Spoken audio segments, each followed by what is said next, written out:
All right, so I got a portable EV charger here from TECKNET, and I'm on the hood of my car here, so appropriate to unbox this right on the car. Got a nice little case here right off the bat. Carrying case for the charger. Now we got some mounting screws, I guess for the little mount that this will slide into if you want to wall mount it. You got a little manual here. We'll take a look at that here in a second. Everything is in bubble wrap. Okay, so I got everything out. It's a charger here. Got a wall mount for the charger to slip into, and then we have another mount here for the end of the cable. This does come with a 120 or 110 volt adapter to NEMA 1450, and the plug on the main charger is a NEMA 1450. So this does 240 as well as 120 and 110 volt. Here's a look at the end here. Pretty basic, a little locking mechanism, and a cover, and your standard J1772 connector. All right, here's a quick look at the manual. Just talk about the display. We'll turn it on. I'll show you that here momentarily, but this is what it should look like. Temperature reading, connector status, Wi-Fi status. This does have an app you can connect to your phone. Selected charging current level. So the current is adjustable. I think there's 4 levels of current adjustment. Present input voltage. So that's what that would be. And then this is your current amount of amps going through. Present charging current. Amount of energy that's been charged. So that's a good way of keeping track of per session how much you're putting into your car. And then duration. So the current, the default charging current level is 16 amps. Press the current adjustment button to switch charging current level. And that's on the EC001, and then the EC02, the default level is 32 amps. You know, the one I have here is the EC002, so it will go up to 32 amps max. There's some information here on the app. I'll just have to find that app and download it, use that QR code, and just talk about how to set it up and how to use the app and various functions here. So let's go ahead and get this plugged in and get the app installed, and then we'll take a look at what this can do. All right, so here it is plugged in, kind of in a non-accessible part of the garage. So just going to show you the display here, what it looks like. And we are should be at 32 amps, but I'm going to try and do all the adjustments in the app. I think that'll be easier because this is kind of in the corner here, hard to reach. The app is going to be perfect for this. Okay, so we got the device installed and currently it's not plugged in.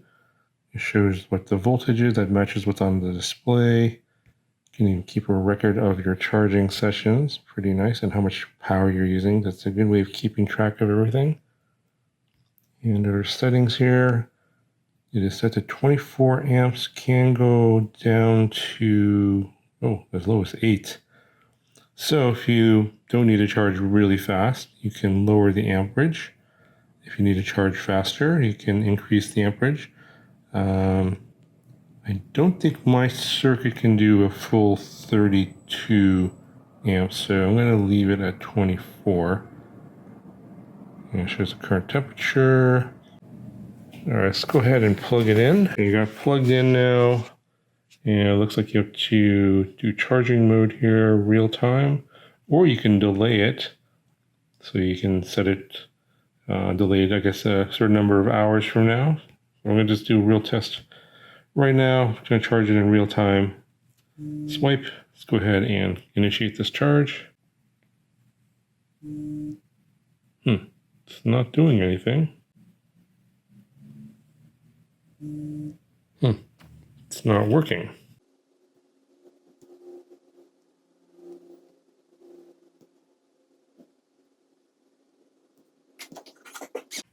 Okay, very weird. Okay, so now, I guess it's confused. This app is a little buggy, it seems like. It's charging now. I switched it to delayed and I turned it off and back to real time, and now it seems to be charging. It's got currently at 18 amps and 4.3 kilowatt hours. Okay, so that seems to be working. Let me just go ahead and turn it off and see what happens here. All right, that turned off. And let me go back here in the settings and put it back up to 24. And we'll go back in, and we'll swipe to charge. Okay, so the app is a little buggy. It seems to be working now. And we're at 21.9 amps, 5.2 kilowatt hours, or 5.2 kilowatts. I believe my car can go up to 7 kilowatts, but my home circuit can't go that high.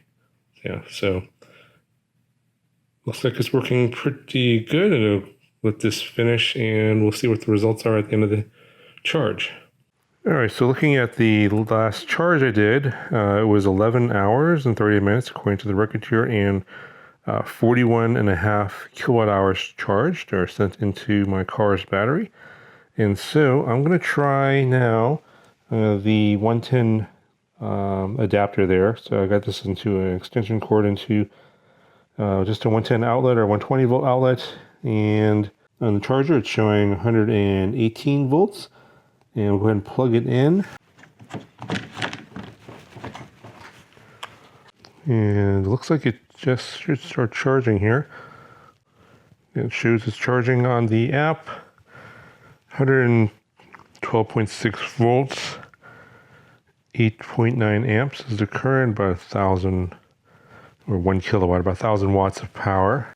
Yeah, it looks like on the charger it's showing the same data, 112 volts and 8.9 amps. But it has a little timer in here, and it shows how many kilowatt hours are going in or have gone in so far. Okay, so I'll just let this run a little bit, and then I'll show you what the results were for this charge. I'm not going to do a complete charge session here, just a short one, just to see what kind of data we get on the 110 voltage.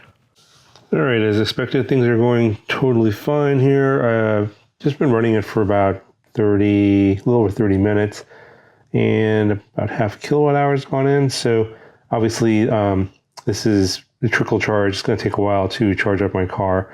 So I'm going to put this back on the 240 volts instead. But overall, pretty happy with this product. I like the fact that it can do both the 240 and 120. So this is actually really, I think this is going to stay inside the trunk of my car. If I go traveling and stuff, this is always going to be a nice emergency charger. I have the ability to connect to a NEMA 1450 and get the 240 volts, or just a standard 110 outlet, and I can adjust the currents and also look at my charging record, how many kilowatt hours I'm putting into the car. That's pretty nice to have a record of that over time and see, like, what your usage is like. So this is actually probably going to stay in the car, and I'll be using that when I go traveling, because it does do both 240 and 120. Anyway, that's going to cover for this video. I'll have a link in the video description if you guys want to check this out. There might be a discount code down there, so if you're looking at this, and it's already, even without the discount code, it's pretty reasonably priced for this kind of a versatile EVSE. Anyway, link will be down there, and if you have any questions and comments, let me know in the comment section below. Talk to you guys in the next video.